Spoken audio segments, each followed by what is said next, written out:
Hello friends. आज हम बात करने वाले हैं एक ऐसे शेयर की जिसने 5 महीनों में करीब करीब 9000% का रिटर्न दिया है। जी हाँ, मैं बात कर रहा हूँ रुचि सोया के बारे में। तो चलिए देखते हैं रुचि सोया की रोचक कहानी।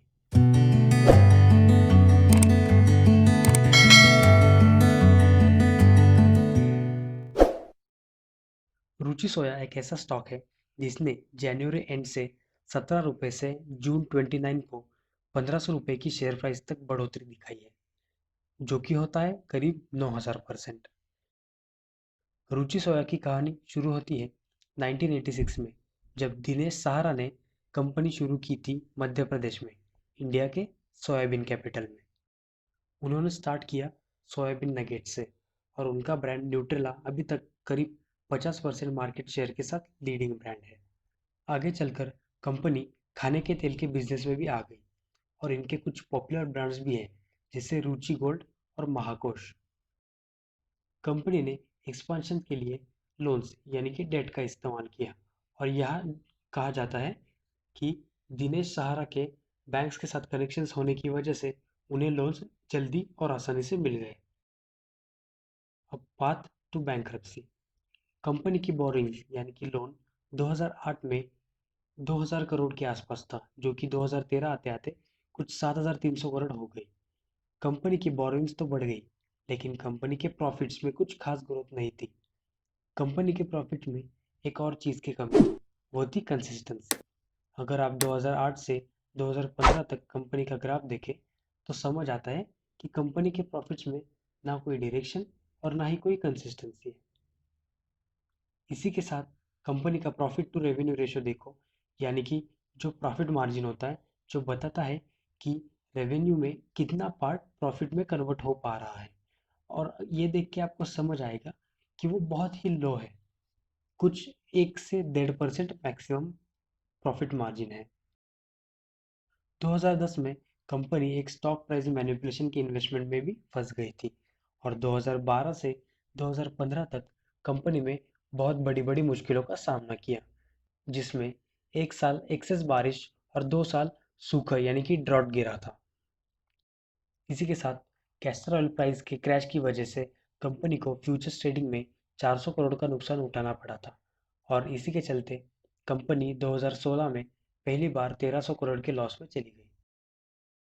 मई 2016 में अदानी विल्मर के गौतम अदानी, जो कमोडिटीज ट्रेडिंग की वजह से सहारा जी के पहचान में थे, उन्होंने रुचि सोया के साथ एक जॉइंट वेंचर शुरू करने का सोचा, लेकिन ये डील हो नहीं पाई।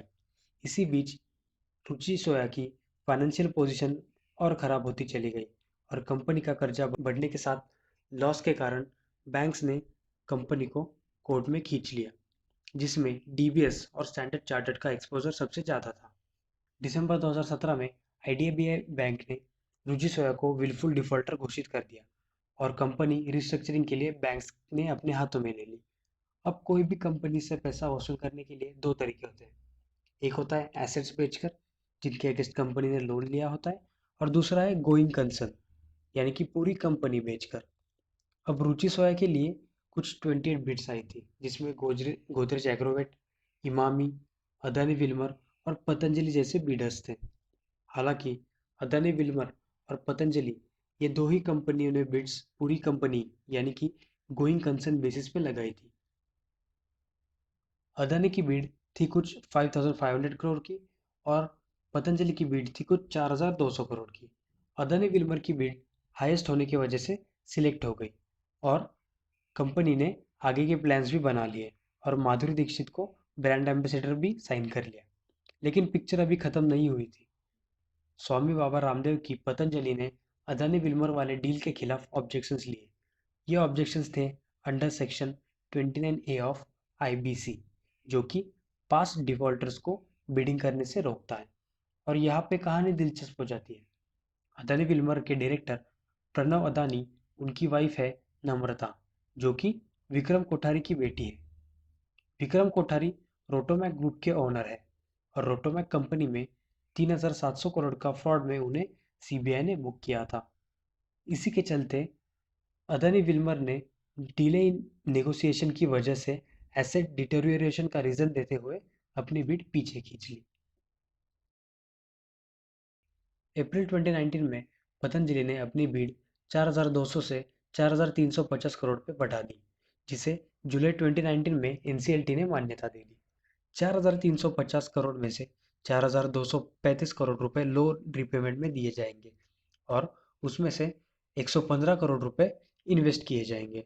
और इसी तरह बैंक्स को रुचि इंडस्ट्रीज को दिए हुए लोन में से कुछ 44% अमाउंट ही मिल पाया। इतना कुछ करके भी बैंक्स को दिए हुए लोन के आधी से भी कम अमाउंट ही वापस मिल पाई। अब आगे का रास्ता।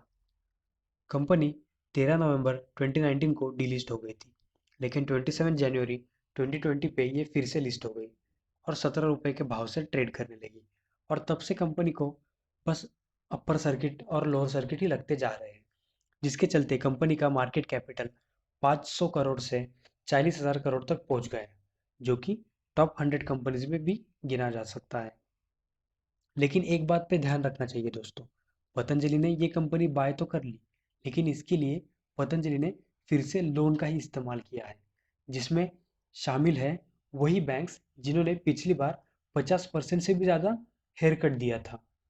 और इसी वजह से रुचि सोया का जो पतंजलि का स्टेक है उसमें से 99% शेयर्स बैंक के पास प्लेस्ड है, जो कि बिल्कुल भी अच्छी बात नहीं होती किसी भी शेयर के लिए। फिलहाल पतंजलि के पास रुचि सोया का 98.90% स्टेक है और 1.1% हिस्सा ये पब्लिक के पास है, जो कि बहुत कम होता है। और यही वन ऑफ द रीज़न है अपर और लोअर सर्किट्स लगने के लिए, क्योंकि वॉल्यूम बहुत कम है। तो अब देखना यह है कि क्या पतंजलि रुचि सोया को टर्न अराउंड कर पाती है या नहीं। क्या पतंजलि कंपनी को प्रॉफिटेबल और कंसिस्टेंट ग्रोथ पे लेके आती है या नहीं, यह हमें आगे देखना होगा। तो ये था आज का वीडियो। अगर ये वीडियो आपको पसंद आया तो प्लीज़ लाइक, शेयर और कमेंट ज़रूर कीजिएगा। और अगर कोई सजेशंस होंगे तो प्लीज़ हमें कमेंट करके ज़रूर बताइएगा और चैनल को सब्सक्राइब कीजिएगा। Thank you.